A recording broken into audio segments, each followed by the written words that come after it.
week, we're going to talk about dining out and what's in your glass. In other words, what beverages are you choosing and how is that affecting your waistline? I'm Jenny Tackett, a registered dietitian with Rock Valley Health. So some tips for healthier dining out. Dining out has really become a way of life for many people, and some individuals I talk to eat out every day, even sometimes more than once in a day. When you're trying to lose weight or live a healthy lifestyle, it's really important to monitor the frequency of dining out. Now, obviously, when you're traveling or you have events where you're not at home, you're going to have situations where you'll have to dine out more.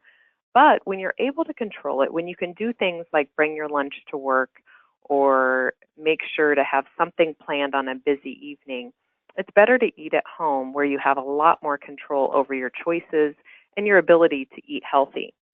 As far as dining out goes, once or twice a week doesn't have that much of an impact on your lifestyle and your weight, but it also can give people something to look forward to. So really thinking about your week, and if there's a special, celebration or holiday or something to where you'll be dining out that day, then trying to limit your dining out on the other days.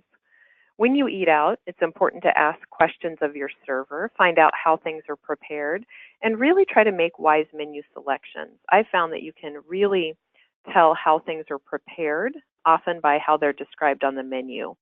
Monitor those added fats because at restaurants they add so much salad dressing, gravy, butter, mayonnaise, oils. So you can ask for those to be left off completely or on the side so that you can add just a moderate portion and not overdo it. Once you order a salad and it's covered in dressing, it's very hard not to eat all of that salad dressing. If you have it on the side, you can dip your fork into it, then get your salad and use a much smaller portion while still enjoying the salad dressing.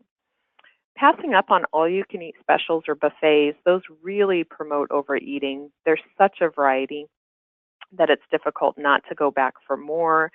All-you-can-eat specials also encourage people to eat dessert because it's included in the price.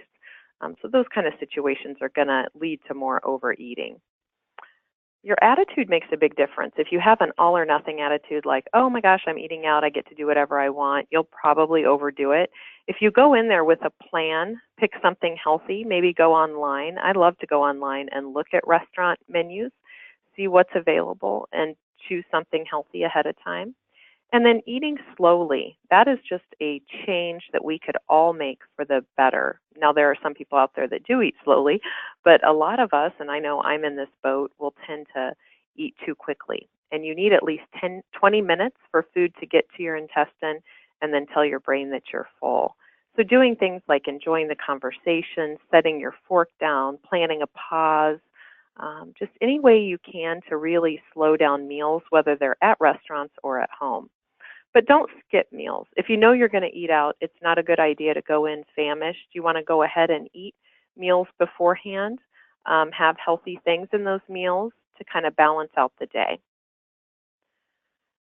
And I talked about portion control in the last video, so practicing portion control, taking home leftovers, making sure that you order things that have plenty of fruits and vegetables. So if there's an option for steamed vegetables or a salad, filling your plate at restaurants with about half fruits and vegetables. And then we'll talk about beverages, but drinking water when you're dining out and when you're at home is a great way, not adding any calories from beverages at your meal. Some fast food dining tips, just a regular burger or sandwich can be a good choice. Some of the fast food restaurants have very large, super deluxe burgers that have a special sauce that has mayonnaise as part of the ingredients, which adds a lot of fat and calories. So instead, just getting a regular small burger. If there's a dollar menu, a lot of times the smaller sandwiches are on there. If you get a chicken sandwich, just make sure it's not fried. A grilled chicken sandwich, not a crispy chicken sandwich. So sometimes when people see chicken or fish, they automatically think it's healthier, but the way it's prepared makes a big difference. If it's battered and fried, it's going to have possibly more calories and fat than just a regular grilled burger. Fries are something that adds a lot of calories, a lot of fat, a lot of salt and sodium to the diet. If you can skip the fries or if you order a small one and share it with someone so you get a few, but you don't overdo it. You can ask, just like at any restaurant, for those fatty toppings like salad dressings to be served on the side, mayonnaise to be left off. If you want a little mayonnaise, you have much more control if you put it on yourself. And then there are some good side options at fast food restaurants. This hasn't always been the case, but now there's things like a side salad, fresh fruit, a yogurt and fruit parfait, perhaps a baked potato at some of the fast food restaurants. If you go to a salad bar at a restaurant, just make sure that you're loading up with vegetables, fruits, beans. Go light on the salad dressing. Avoid some of those traps like bacon, mayonnaise-based potato salads, cheese, fried chicken. And then you can always ask for nutrition information. Look it up on your phone. If you have a smartphone, there's Calorie King is an app that has a lot of fast food restaurant information, or you can go on your computer before you dine out and look up that information ahead of time. For a fine dining experience, the restaurant, picking it carefully. If you go to restaurants that really emphasize large portions and fried foods, then it's going to be harder to eat healthy. Really watching out for those creamy sauces. You can oftentimes see things described at Thai or Indian restaurants as with a creamy sauce, so that's going to oftentimes have heavy cream in it and be a very high calorie option. Selecting lean meats such as fish, chicken, turkey, the white meat, grilled, baked, cooked in a healthy way. Ordering a smaller portion. So if there's an option for like a lunch-size portion or less ounces of meat, that helps you control your portions, or kind of sharing your entree. And again, those healthier sides such as a salad, a baked potato, fresh fruit, steamed vegetables. Appetizers in general are fried, so you really have to be careful. They tend to include a lot of cheese and fried options, so trying to stay away from those. For breakfast, things like oatmeal would be a fantastic choice. An English muffin instead of a biscuit or a croissant or a pastry. Pancakes, you just want to go light on the butter and the syrup. Many restaurants will have oatmeal as an option, maybe with fruit and a low-fat milk. Canadian bacon or ham would be a leaner choice than bacon. And then avoid those large muffins. Eggs are good choices, fruit, fresh fruit, yogurt. So there's oftentimes good options at breakfast time. I mentioned looking at the menu. So you see on the left-hand side, the less fat descriptions will say things like baked, cooked in its own juice, grilled, stir-fried, steamed, poached. The higher fat items will be fried. They'll be described as crispy, such as the crispy chicken, rich with a creamy sauce or gravy. So really read over those menus to help you make healthier choices. And then we'll conclude with some discussion on what's in your glass. Sometimes people order a healthy meal, but then they drink a bunch of soda or alcohol or things that add a lot of calories. So the best option is water.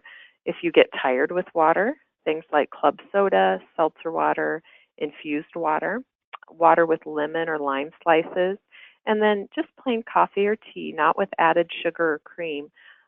Those can be good options as well. You just don't want to go too crazy with caffeine, so make sure that you're also drinking water. Here are some calories of things like a can of Pepsi or Coke is going to have 150 calories. A large regular soda at a restaurant is like drinking 2 cans of soda.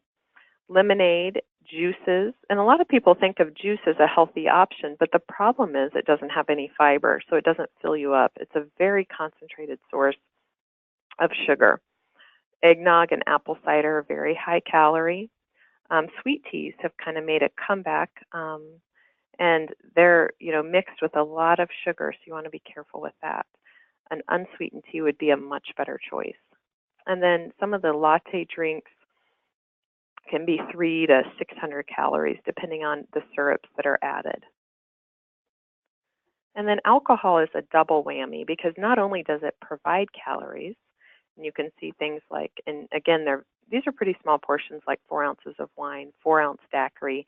A lot of daiquiris will be 3 times that size, so the calories will be 3 times as much as well. But they add calories, but they also tend to make us eat more. So when people are drinking alcohol, it reduces their judgment and they tend to eat more food at that meal. So you want to really be careful with alcohol. If you can drink water after you drink alcohol, certainly in between alcoholic drinks or after or before to kind of help hydrate you and make you, a little bit more moderate with your intake of alcohol.